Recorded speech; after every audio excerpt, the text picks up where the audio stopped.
Friends, welcome back to ಹೆಮ್ಮೆ ಕನ್ನಡತಿ ಅಚ್ಚು channel. ನಾನು ನಿಮ್ಮ ಅಶ್ವಿನಿ. ಇವತ್ತು ಒಂದು ರಿಕ್ವೆಸ್ಟೆಡ್ ವಿಡಿಯೋನೊಂದಿಗೆ ನಾನು ನಿಮ್ಮ ಮುಂದೆ ಬರ್ತಾ ಇದ್ದೀನಿ. ಏನಪ್ಪ ರಿಕ್ವೆಸ್ಟೆಡ್ ವಿಡಿಯೋ ಅಂದರೆ, ನನ್ನ ಒಬ್ಬರು ಸಬ್ಸ್ಕ್ರೈಬರ್, ಅವರಿಗೆ ಆಲ್ರೆಡಿ 3 ಟೈಮ್ ಅಬೋರ್ಷನ್ ಆಗಿದೆ. ಅವರಿಗೆ ಗರ್ಭಚೀಲ ಲೂಸ್ ಇದೆ ಅಂತ ಡಾಕ್ಟರ್ ಹೇಳಿದೆ. ಗರ್ಭಚೀಲ ಲೂಸ್ ಇರೋದಕ್ಕೆ ಸ್ಟಿಚ್ ಮಾಡಬೇಕಾಗತ್ತೆ 3 ತಿಂಗಳ ನಂತರ.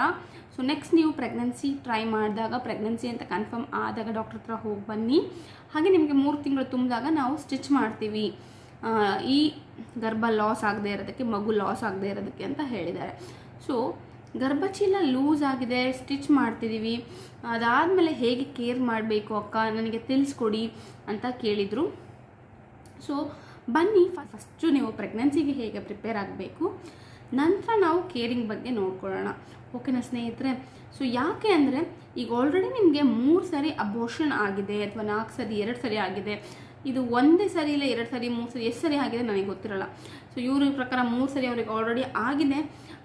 ಏನೇ ಆಗಲಿ, ನೀವು ನೆಕ್ಸ್ಟ್ ಟೈಮ್ ಪ್ರೆಗ್ನೆನ್ಸಿಗೆ ಪ್ರಿಪೇರ್ ಆಗಬೇಕಾದ್ರೆ ಸ್ನೇಹಿತರೆ, ನಿಮ್ಮ ದೇಹ ಮನಸ್ಸು ಎರಡೂ ಮುಂಚಿಂದನೂ ನೀವು ಪ್ರಿಪೇರ್ ಮಾಡ್ಕೋಬೇಕು ಪ್ರೆಗ್ನೆನ್ಸಿಗೆ. ನಾನು ತುಂಬ ವಿಡಿಯೋಲಿ ಹೇಳಿದ್ದೀನಿ, ಪ್ರಿಪೇರ್ ಯುವರ್ ಸೆಲ್ಫ್ ಅಂದರೆ prepare your body, prepare your mind. ಅದು ತುಂಬ ಇಂಪಾರ್ಟೆಂಟ್ ಆಗುತ್ತೆ. ಯಾಕಂದರೆ ನೀವು ಫಿಟ್ ಆಗಿದ್ರೇ ನಿಮ್ಮ ಪ್ರೆಗ್ನೆನ್ಸಿ ಕೂಡ ಹೆಲ್ದಿ ಆ್ಯಂಡ್ ಫಿಟ್ ಆಗಿರುತ್ತೆ ಸ್ನೇಹಿತರೆ.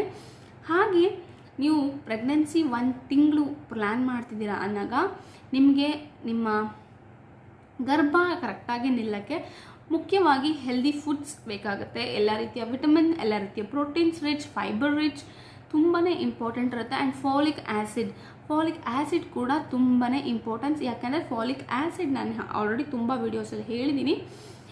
ಮಗು ಬೆಳವಣಿಗೆ ಚೆನ್ನಾಗಿ ಆಗಲಿಕ್ಕೆ ಫಾಲಿಕ್ ಆ್ಯಸಿಡ್, ಮಗು ಚೆನ್ನಾಗಿ ಆಗಲಿಕ್ಕೆ, ಮಗುವಿಲ್ಲಿ ಯಾವುದೇ ರೀತಿಯ ಅಬ್ನಾರ್ಮಲಿಟಿ ಆಗದೆ ಮಗು ಬೆಳೀಲಿಕ್ಕೆ folic acid is very important. ನಿಮಗೆ ಗರ್ಭ ಕರೆಕ್ಟಾಗಿ ನಿಲ್ಲಕ್ಕೆ ಫಾಲಿಕ್ ಆ್ಯಸಿಡ್ ತುಂಬಾ ಹೆಲ್ಪ್ ಮಾಡುತ್ತೆ. ಸೊ ಫಾಲಿಕ್ ಆ್ಯಸಿಡ್ನ ನೀವು 1 ತಿಂಗಳ ಮುಂಚೆ ಅಥವಾ 2 ತಿಂಗಳ ಮುಂಚೆನೇ ನೀವು ತೊಗೊಳಕ್ಕೆ ಸ್ಟಾರ್ಟ್ ಮಾಡಿ. ಹಾಗೆ ಈಗ ನೀವು ಹಳ್ಳಿ ಕಡೆ ಇರ್ತೀರಾ, ಡ್ರೈ ಫ್ರೂಟ್ಸ್ ಈ ರೀತಿ ನೀವು ಸಪ್ರೇಟಾಗಿ ಜಾಯಿಂಟ್ ಫ್ಯಾಮಿಲಿ ಇರ್ಬೋದು, ಯಾಗಲಿ ಅಂತ ಸಪ್ರೇಟಾಗಿ ನಿಮಗೆ ಅಂತ ಏನೂ ಮಾಡ್ಕೊಂಡು ತಿನ್ನೋಕ್ಕಾಗೋದಿಲ್ಲ. ಸೊ ನೀವು ತಿನ್ನೋ ಆಹಾರದಲ್ಲೇ ಇರ್ಬೋದು ಸ್ನೇಹಿತರೆ. ತುಂಬ ಯಥೇಚ್ಛವಾಗಿ ಸೊಪ್ಪುಗಳನ್ನ, ತರಕಾರಿಗಳನ್ನ ಬಳಸಿ, ಹೀಟ್ ಪದಾರ್ಥಗಳನ್ನ ಬಳಸಬೇಡಿ. ಹಾಗೆ ನಾನ್ ವೆಜ್ನ ಆದಷ್ಟು ಅವಾಯ್ಡ್ ಮಾಡಿ, ಶುಗರ್ ಅವಾಯ್ಡ್ ಮಾಡಿ, ಸಾಲ್ಟ್ ಅವಾಯ್ಡ್ ಮಾಡಿ, ಕಾಫಿ ಟೀ ಅವಾಯ್ಡ್ ಮಾಡಿ, ಹಾಲು ಕುಡೀರಿ, ವುಮನ್ ಆರ್ಲಿಕ್ಸ್ ಇರ್ಬೋದು. ಈ ರೀತಿ ಸಪ್ಲಿಮೆಂಟ್ಸ್ ಎಲ್ಲ ಏನಿದೆ ತಗೋಬೇಕು. ನಿಮ್ಮನ್ನು ನೀವು ಹೆಲ್ದಿ ಆ್ಯಂಡ್ ಫಿಟ್ ಮಾಡ್ಕೋಬೇಕು ನಿಮ್ಮ ಪ್ರೆಗ್ನೆನ್ಸಿ ಪ್ಲ್ಯಾನ್ ಮಾಡಬೇಕಾದ್ರೇ.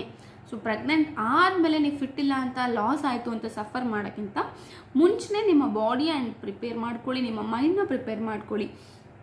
ಹಾಗೆ ಮೇನ್ ಸ್ಟ್ರೆಸ್ ಮಾಡ್ಕೋಬೇಡಿ. ನೀವು ಎಷ್ಟೇ ಕೆಲಸ ಮಾಡ್ಬೋದು, ನೀವು ಹೇಳ್ಬೋದು ನನಗೆ ಎಕ್ಸಸೈಸೇ ಬೇಡ, ಹಳ್ಳೀಲಿ ನಮಗೆ ತುಂಬ ಕೆಲಸ ಇರುತ್ತೆ ಅಂತ. ಎಸ್, ನೀವು ಕೆಲಸ ಮಾಡೋದು ಒಂದು ಹೆವಿ, ತುಂಬ ಕೆಲಸ ಮಾಡೋದು ಕೂಡ ಎಫೆಕ್ಟ್ ಆಗುತ್ತೆ ಗರ್ಭಚೀಲ ಲೂಸ್ ಇದ್ದವರಿಗೆ. ಸೊ ಹೆವಿ ಕೆಲಸ ಮಾಡಬೇಡಿ ನೀವು. ನಾನು ಹೇಳ್ತೀನಿ, ಇಂಥ ಗರ್ಭಚೀಲ ಸಮಸ್ಯೆ ಲೂಸ್ ಇದ್ದವರಿಗೆ ಕಂಪ್ಲೀಟ್ ನೀವು ಒಂದು ವರ್ಷ ಆಲ್ಮೋಸ್ಟ್ ರೆಸ್ಟಲ್ಲಿ ಇರಬೇಕಾಗತ್ತೆ. ಆವಾಗಲೇ ನಿಮಗೆ ನಿಮ್ಮ ಮಗುವನ್ನು ಪಡೆಯೋಕ್ಕೆ ಹೆಲ್ಪ್ ಮಾಡುತ್ತೆ. ಸೊ ನಿಮಗೆ ಮಗು ನಿಂತ್ಕೊಂಡ್ಬಿಡುತ್ತೆ, ಅರ್ಜೆಂಟ್ ಮಾಡಿಕೊಂಡು ಮಗುನ ಮಾಡ್ಕೊಂಡ್ಬಿಟ್ಟು ನೀವು ಸೇರಿಬಿಟ್ಟು ಮಗು ಆಯಿತು, ಪ್ರೆಗ್ನೆನ್ಸಿ ಪಾಸಿಟಿವೂ ಆಯಿತು, ಆಮೇಲೆ ಕಳ್ಕೊಂಡಾಗ ಫೀಲ್ ಮಾಡೋದ್ರ ಬದಲು ಮುಂಚೆನೇ ಪ್ರಿಪೇರ್ ಮಾಡ್ಕೊಳ್ಳಿ. 1 ವರ್ಷ ರೆಸ್ಟಲ್ಲಿರಿ. ಆದಷ್ಟು ರೆಸ್ಟಲ್ಲಿ ಇರೋದು ನೀವು ಒಳ್ಳೇದು. ಆ ರೀತಿ ಪ್ಲ್ಯಾನ್ ಮಾಡ್ಕೊಳ್ಳಿ. ಅಮ್ಮನ ಮನೇಲಿರ್ಬೋದು, ಈ ರೀತಿ ಇಲ್ಲ ನಿಮ್ಮ ಅತ್ತೆ ಅಥವಾ ನಿಮ್ಮ ಮನೇಲಿ ಇರ್ತಕ್ಕಂಥವ್ರಿಗೆ ಅರ್ಥ ಮಾಡಿಸಿ, ನನಗೆ ಮಗು ಪಡ್ಕೊಳ್ಳೋದು ಎಷ್ಟು ಇಂಪಾರ್ಟೆಂಟ್ ಇದೆ, ನಾನು ರೆಸ್ಟಲ್ಲಿ ಇರ್ತೀನಿ, ದಯವಿಟ್ಟು ಕೋಆಪ್ರೇಟ್ ಮಾಡಿ ಅಂತ ಅವರಿಗೆ ತಿಳಿಸ್ಕೊಡಿ. ಸೊ ಈ ರೀತಿ ಎಲ್ಲ ಪ್ಲ್ಯಾನಿಂಗ್ನ ಮಾಡಿಕೊಂಡು ಆಮೇಲೆ ನೀವು ಪ್ರೆಗ್ನೆನ್ಸಿಗೆ ಟ್ರೈ ಮಾಡಿ. ಯಾಕಂದರೆ ಒಂದು ಮಗು ಬೇಗ ನಿಮಗೆ ಆಗುತ್ತೆ, ಬಟ್ ಅದನ್ನು ಕಳ್ಕೊಂಡಾಗ ನೀವು ಫೀಲ್ ಮಾಡೋದು ನನಗೆ ಅರ್ಥ ಆಗುತ್ತೆ, ಎಷ್ಟು ಫೀಲ್ ಮಾಡ್ತೀವಿ ಎಲ್ಲರೂ ಅಂತ. ಸೊ ನಿಮ್ಮನ್ನು ನಾನು ನೋಡಿದಾಗ ನನಗೆ ಅನ್ಸುತ್ತೆ, ಎಷ್ಟು ಸರಿ ಇದು 3 ಸರಿ ಆಗಿದೆ, ನಾನೇ ಆಗಿರಲಿ ಫುಲ್ ಡೌನ್ ಆಗಿಬಿಡ್ತಿದ್ದೆ. ಖಂಡಿತವಾಗ್ಲೂ ನಾನು ಧೈರ್ಯ ಕೊಡ್ಬೋದು, ಬಟ್ ಆ ಪರಿಸ್ಥಿತಿ ಎದುರಿಸಿದವರಿಗೆ ಗೊತ್ತು ಅದು ಎಷ್ಟು ಕಷ್ಟ ಅಂತ. ಹಾಗೆ ನಾನು ಗರ್ಭ ಲೂಸ್ ಇರೋರಿಗೆ ಒಂದು ಎಕ್ಸಸೈಸ್ ಇದೆ, ಕೆಗಲ್ ಎಕ್ಸಸೈಸ್ ಅಂತ. ಅದನ್ನು ನೀವು ಗೂಗಲ್ ಮಾಡಿದ್ರೆ ಸಿಗುತ್ತೆ. ಆ ಎಕ್ಸಸೈಸ್ನ ನೀವು ಮಾಡ್ಬೋದು ಸ್ನೇಹಿತರೆ. ನಿಮ್ಮ ಪೆಲ್ವಿಕ್ ಏರಿಯಾಲಿ ನಿಮ್ಮನ್ನ ಮಸಲ್ಸ್ನೆಲ್ಲ ಸ್ಟ್ರಾಂಗ್ ಮಾಡಲಿಕ್ಕೆ ಕೆಗಲ್ ಎಕ್ಸಸೈಸ್ ಹೆಲ್ಪ್ ಮಾಡುತ್ತೆ. ಸೊ ಈ ರೀತಿ ನೀವು ಪ್ರಿಪೇರ್ ಆಗಿ ಮುಂಚೆ ಪ್ರಿಪೇರ್ ಆದ್ರಿ. ಎಸ್, ಪ್ರಿಪೇರ್ ಆಯಿತು, ಗರ್ಭ ನಿಲ್ತು, ನಿಮಗೆ 3 ತಿಂಗಳು ಆಯಿತು, ಸ್ಟಿಚ್ ಆಯಿತು. ಸ್ಟಿಚ್ ಆದಮೇಲೆ ಹೇಗಿರಬೇಕು? ಮೊದಲನೇದಾಗಿ ನೀವು ಬೆಡ್ ರೆಸ್ಟಲ್ಲಿರಬೇಕು. ಸ್ಟಿಚ್ ಆದಮೇಲೆ ನೀವು ಕೆಲಸ ಮಾಡೋದನ್ನ ಆದಷ್ಟು ನಿಮ್ಮ ಆ್ಯಕ್ಟಿವಿಟಿನ ಕಮ್ಮಿ ಮಾಡಬೇಕಾಗತ್ತೆ. ಅಂದರೆ ನೀವು ಏನೂ ಮಾಡಲೇಬಾರ್ದು ಅಂತ ಅಲ್ಲ, ನಡೆದಾಡ್ಬೋದು ನೀವು. ನೀವು ಏನು ಗೊತ್ತಾ, ಕಾಲನ್ನ ಅಗಲ ಮಾಡಬಾರ್ದು. ಯಾಕಂದರೆ ನಮಗೆ ಸ್ಟಿಚ್ ಹಾಕಿರ್ತಾರೆ, ಕಾಲು ಅಗಲ ಮಾಡೋದು ಮಾಡಕೂಡ್ದು. ಡೋಂಟ್ ಸ್ಟ್ರೆಚ್, ಅಂದರೆ ಕಾಲು ಈ ರೀತಿ ಅಗಲ ಮಾಡಬಾರ್ದು, ಕಾಲು ಜಾಯಿಂಟಲ್ಲೇ ಇರಬೇಕಾಗತ್ತೆ. ಇದು ಒಂದು ಇಂಪಾರ್ಟೆಂಟ್ ಥಿಂಗ್. ಕಾಲು ಅಗಲ ಮಾಡಬಾರ್ದು. ಹಾಗೆ ನೀವು ಕೆಳಗೆ ಕೂರಬಾರ್ದು, ಯಾವಾಗಲೂ ಮೇಲೆ ಇರಬೇಕು. ಕೆಳಗೆ ಕೂತ್ರೆ ನಿಮಗೆ ಎದ್ದೇಳೋಕ್ಕೆ ಸಪೋರ್ಟ್ ಆಗೋದಿಲ್ಲ, ಪುನಃ ಎದ್ದೇಳಬೇಕಾದ್ರೆ ಪ್ರಾಬ್ಲಮ್ ಆಗುತ್ತೆ ಲೋಯರ್ ಪಾರ್ಟಿಗೆ. ಹಾಗಾಗಿ ಕೆಳಗೆ ಕೂರಬಾರ್ದು. Third one, don't sit down ಅಂತ ಹೇಳ್ತೀನಿ, ಕೆಳಗೆ ಕೂರಬಾರ್ದು. 4ನೇದಾಗಿ ನಿಮಗೆ ಕಾನ್ಸ್ಟಿಪೇಷನ್ ಆಗಬಾರ್ದು. ಸೊ ಕಾನ್ಸ್ಟಿಪೇಷನ್ ಮಾಡ್ಕೋಬೇಡಿ, ಯಾಕಂದರೆ ನೀವು ಕಾನ್ಸ್ಟಿಪೇಷನ್ ಮಾಡಿದ್ರೆ ತುಂಬ ಕಷ್ಟ ಆಗುತ್ತೆ. ನಿಮಗೆ ಮೋಷನ್ ಪಾಸ್ ಆಗಲಿ, ಮುಕ್ಕದು ಆ ರೀತಿ ಸ್ಟಿಚ್ ಓಪನ್ ಆಗೋ ಚಾನ್ಸಸ್ ಇರುತ್ತೆ. ಸೊ ಕಾನ್ಸ್ಟಿಪೇಷನ್ ಮಾಡ್ಕೋಬೇಡಿ. ಹಾಗೆ ಮುಕ್ಕದು ಮಾಡಬಾರ್ದು, ನೀವು ಮೋಷನ್ ಪಾಸ್ ಮಾಡಬೇಕಾದ್ರೆ ಮುಕ್ಕಬಾರ್ದು, ಈಸಿಯಾಗಿ ನಿಮಗೆ ಮೋಷನ್ ಹೋಗಬೇಕು. ಸೊ ಫೈಬರ್ ರಿಚ್ ಫುಡ್ ತುಂಬಾ ಅವಶ್ಯಕತೆ. ಸೊ ಇದಾದಮೇಲೆ ಇನ್ನೊಂದು ನೆಕ್ಸ್ಟ್ ಪಾಯಿಂಟ್ ಏನಂದರೆ, ನೀವು ಮಲಗಬೇಕಾದ್ರೆ ಸ್ಟ್ರೈಟಾಗಿ ಅಂಗಾತ ಮಲಗಬಾರ್ದು, ಅಥವಾ ಹೊಟ್ಟೆ ಮೇಲೆ ಕೂಡ ಮಲಗಬಾರ್ದು, ಸೈಡಾಗೆ ಮಲಗಬೇಕಾಗುತ್ತೆ ಸ್ನೇಹಿತರೆ. ಯಾಕಂದರೆ ನೀವು ಅಂಗಾತ ಮಲಗಿದಾಗ ಕೂಡ ನಮ್ಮ ಕಾಲು ಸಪ್ರೇಟ್ ಆಗೋ ಚಾನ್ಸಸ್ ಇರುತ್ತೆ, ಉಲ್ಟಾ ಮಲಗಿದಾಗಲೂ ಕೂಡ. ಹಾಗಾಗಿ ಆದಷ್ಟು ಸೈಡಲ್ಲಿ ಮಲ್ಕೋಬೇಕು. ಪ್ರೆಗ್ನೆನ್ಸಿ ಪಿಲ್ಲೋ ಯೂಸ್ ಮಾಡ್ಕೋಬೋದು ನೀವು ಈ ಟೈಮಲ್ಲಿ, ನಿಮಗೆ ಹೊಟ್ಟೆಗೆ ಸಪೋರ್ಟಿಗೆ. ಸೊ ಆ ಸೈಡು ಈ ಸೈಡು ಆ ಥರನೇ ಮಲ್ಕೋಬೇಕು. ಅದು ಬಿಟ್ಟರೆ ಹಾಗೆ ನಿಮ್ಮ ಮೋಷನ್ ಪಾಸ್, ಇಂಡಿಯನ್ ಟಾಯ್ಲೆಟ್ ಇದೆ ನಿಮ್ಮ ಮನೆಯಲ್ಲಿ, ಮೋಷನ್ ಪಾಸ್ ಮಾಡೋಕ್ಕೆ ಕೆಳಗೆ ಕೂರಬೇಕು ಅಂತ ಇತ್ತು ಅಂದರೆ, ಸಮಸ್ಯೆ ಎಲ್ಲ ಇತ್ತು ಅಂದರೆ, ವೆಸ್ಟರ್ನ್ ಟಾಯ್ಲೆಟ್ ಇದ್ದವ್ರಿಗೆ ಏನೂ ಸಮಸ್ಯೆ ಆಗಲ್ಲ. ಇಂಡಿಯನ್ ಟಾಯ್ಲೆಟ್ ಇದ್ದವರಿಗೆ ನಿಮಗೆ ಚೇರ್ಸ್ ಸಿಗುತ್ತೆ ಸ್ನೇಹಿತರೆ. ಸೊ ನೀವು ಚೇರ್ಸ್ನ ಯೂಸ್ ಮಾಡ್ಬೋದು. ಆದಷ್ಟು ನಿಂತ್ಕೊಂಡೆ ನೀವು ಮೋಷನ್ ಪಾಸ್ ಮಾಡೋದು ಮಾಡಬೇಕಾಗತ್ತೆ, ಇಲ್ಲ ಕೂತ್ಕೊಂಡು ಚೇರ್ ಮೇಲೆ. ಕೆಳಗೆ ಕೂರೋಕ್ಕಾಗಲ್ಲ, ಯಾಕಂದರೆ ಎದ್ದೇಳೋಕ್ಕೆ ಕಷ್ಟ ಆಗುತ್ತೆ ನಾನು ಹೇಳ್ದಂಗೆ. ಸೊ ಮೋಷನ್ ಪಾಸ್ ಮಾಡೋಕ್ಕೂ ಕೂಡ ನೀವು ಆ ಚೇರ್ಸ್ನ ಯೂಸ್ ಮಾಡಿ, ಇಲ್ಲ ನಾನು ನಿಂತ್ಕೊಂಡೇ ಮಾಡಬೇಕಾಗತ್ತೆ ಯಾರ್ದಾರು ಸಪೋರ್ಟ್ ತಗೊಂಡು. ಸೊ ಇದೆಲ್ಲ ಕೆಲವೊಂದು ಟಿಪ್ಸ್ ಸಿಲ್ಲಿಯಾಗಿರ್ಬೋದು ನೀವು ಕೆಲವರಿಗೆ, ಬಟ್ ತುಂಬಾ ನೀವು ಪಾಲಿಸ್ಬೇಕು, ಇದನ್ನೆಲ್ಲ ತಪ್ಪದೆ ಅಂತಲೇ ಹೇಳ್ತೀನಿ. ಹಾಗೆ ಟ್ರಾವೆಲ್ ಮಾಡಬಾರ್ದು, ಓಕೆನಾ. ಖಂಡಿತವಾಗ್ಲೂ ನೀವು ಟ್ರಾವೆಲೇ ಮಾಡಬಾರ್ದು. ನಿಮಗೆ ಡಾಕ್ಟರ್ಸ್ ಕೊಡ್ತಕ್ಕಂಥ ಪ್ರತಿಯೊಂದು ಸಪ್ಲಿಮೆಂಟ್, ನಿಮಗೆ ಯಾವ್ಯಾವ ಮಾತ್ರೆ ಯಾವ್ಯಾವ ಕೊಟ್ಟಿರ್ತಾರೆ ಅದನ್ನೆಲ್ಲ ಫಾಲೋ ಮಾಡಬೇಕು. ಡಾಕ್ಟರ್ ಏನು ಇನ್ಸ್ಟ್ರಕ್ಷನ್ ಕೊಡ್ತಾರೆ ಅದನ್ನೆಲ್ಲ ಫಾಲೋ ಮಾಡಬೇಕಾಗತ್ತೆ. ಇದನ್ನೆಲ್ಲ ಮರಿದಲ್ಲೇ ಮಾಡಬೇಕು ನೀವು ಆಫ್ಟರ್ ಸ್ಟೇಜ್. ಹಾಗೆ ನಾ ಹೇಳಿದಾಗೆ ವುಮನ್ ಹಾರ್ಲಿಕ್ಸ್ ನೀವು ತೊಗೋಬೋದು, ಅದು ಕೂಡ ದಿನಕ್ಕೆ 2 ಬಾರಿ ಕುಡೀರಿ, ನಿಮ್ಗೆ ಅದು ಕೂಡ ಒಂದು ಸ್ಟ್ರೆಂತ್ ಸಿಗುತ್ತೆ ಅಂತಲೇ ಹೇಳ್ತೀನಿ. ಹಾಗೆ ಗಂಡ ಹೆಂಡತಿ ಈ ಟೈಮ್ನಲ್ಲಿ ನೀವು ಪ್ರೆಗ್ನೆನ್ಸಿ ಕನ್ಫರ್ಮ್ ಆಯಿತು ಅಂದಮೇಲೆ ಗಂಡ ಹೆಂಡತಿ ಸೇರೋದು ಇದನ್ನೆಲ್ಲ ಮಾಡಬೇಡಿ. ಆದಷ್ಟು ನಾನ್ ವೆಜ್ನ ಅವಾಯ್ಡ್ ಮಾಡಿ, ಯಾಕಂದರೆ ಜೀರ್ಣ ಆಗಲಿಕ್ಕೆ ಕಷ್ಟ ಆಗ್ಬೋದು ನಿಮಗೆ.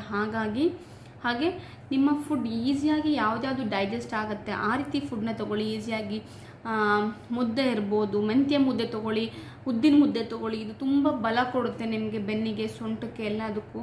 ಅದನ್ನು ತೊಗೊಳ್ಳಿ.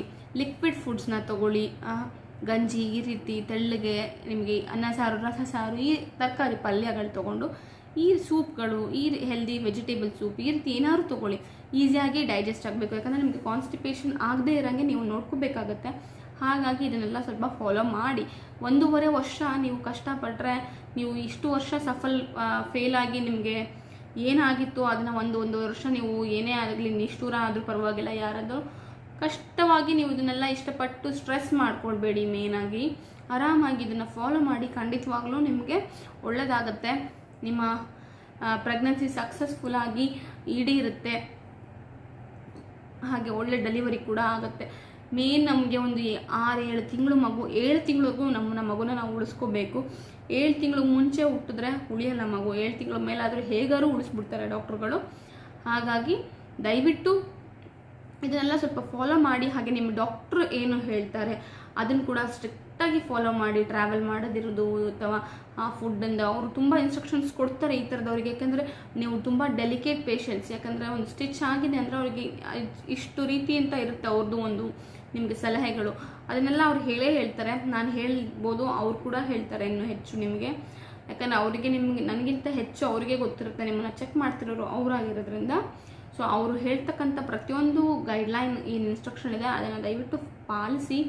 ಸೊ ಇಷ್ಟು ಆಫ್ಟರ್ ಕೇರ್ಗೆ ಮುಂಚೆ ಹೇಗೆ ಪ್ರಿಪೇರ್ ಆಗಬೇಕು ಅನ್ನೋದ್ರ ಬಗ್ಗೆ ನಾನು ಇವತ್ತಿನ ವಿಡಿಯೋ. ಸೊ ಇಲ್ಲಿಗೆ ಈ ವಿಡಿಯೋನ ಮುಗಿಸ್ತಾ ಇದ್ದೀನಿ. ವಿಡಿಯೋ ಇಷ್ಟ ಆಗಿದ್ರೆ ಲೈಕ್ ಮಾಡಿ, ನಿಮ್ಮ ಅಭಿಪ್ರಾಯನ ಕಮೆಂಟ್ನಲ್ಲಿ ತಿಳಿಸಿ. ಹಾಗೆ ಹೆಚ್ಚೆಚ್ಚು ಜನಕ್ಕೆ ಶೇರ್ ಮಾಡಿ. ತುಂಬ ಜನಕ್ಕೆ ಈ ಪ್ರಾಬ್ಲಮ್ ಇದೆ, ಎಷ್ಟು ಜನಕ್ಕೆ ಗೊತ್ತಿರಲ್ಲ, ಮಾತಾಡ್ಲಿಕ್ಕೆ ಕಷ್ಟ ಇರುತ್ತೆ, ತಿಳ್ಕೊಳ್ಳೋಕೆ ಕಷ್ಟ ಇರುತ್ತೆ. ಸೊ ಅಂಥವ್ರಿಗೆ ಈ ಒಂದು ವಿಡಿಯೋ ತಲುಪಲಿ, ಹೆಲ್ಪ್ಫುಲ್ ಆಗಲಿ ಅಂತ ಹೇಳ್ತೀನಿ. ಹಾಗೆ ಇನ್ನೂ ನಿಮಗೆ ಯಾವ ರೀತಿಯ ವಿಡಿಯೋ ಬೇಕಿತ್ತು ನಿಮಗೆ ಅಂದರೆ ದಯವಿಟ್ಟು ಕಮೆಂಟ್ನಲ್ಲಿ ತಿಳಿಸಿ. ನಾನು ತಿಳ್ಕೊಂಡು ನಿಮಗೆ ತಿಳಿಸ್ಲಿಕ್ಕೆ ಪ್ರಯತ್ನ ಪಡ್ತೀನಿ. ಯಾರಾದರೂ ನನ್ನ ಚಾನಲ್ನ ಸಬ್ಸ್ಕ್ರೈಬ್ ಆಗದೆ ನೋಡ್ತಿದ್ರೆ ದಯವಿಟ್ಟು ಈಗಲೇ ಸಬ್ಸ್ಕ್ರೈಬ್ ಆಗಿ, ಪಕ್ಕದಲ್ಲಿರೋ ಬೆಲ್ ಕೂಡ ತಪ್ಪದೆ ಕ್ಲಿಕ್ ಮಾಡಿ. ಬೆಲ್ ಕ್ಲಿಕ್ ಮಾಡಿದ್ರೆ ಮಾತ್ರ ನಿಮಗೆ ನನ್ನ ಎಲ್ಲ ವಿಡಿಯೋ ನೋಟಿಫಿಕೇಶನ್ ಮಿಸ್ ಆಗದೆ ಬರುತ್ತೆ. Thank you for watching the video. Bye, take care, see you.